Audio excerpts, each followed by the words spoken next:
24 سپتامبر 2023 ساعت 8 سحر قرار داریم در ناحیه عینی. خدا خواهد 1 2 3 روز و همه بروی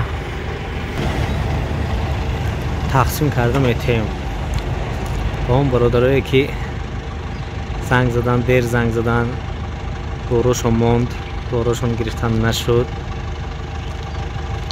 بخشش بسیاره، بخشش عیبی من نه.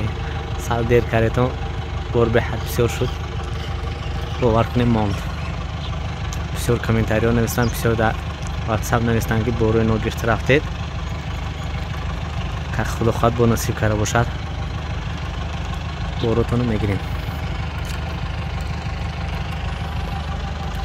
کانال فکر شما با پیش و کلینت های کانال فکر شما هزار رحمت.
ما سیمتون بلد گرفتیم یه هفته پیش ریس 7 مینیت شد.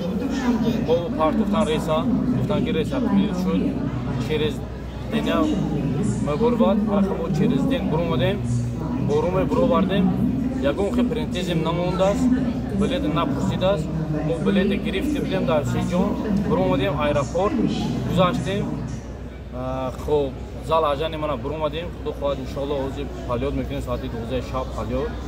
یکون خی پرنتیزم نمونده است. قریب 30 کیلو برد داشتیم، 23 کیلو باگاج، 10 کیلو روشنوی کلاد، 33 کیلو مشاد.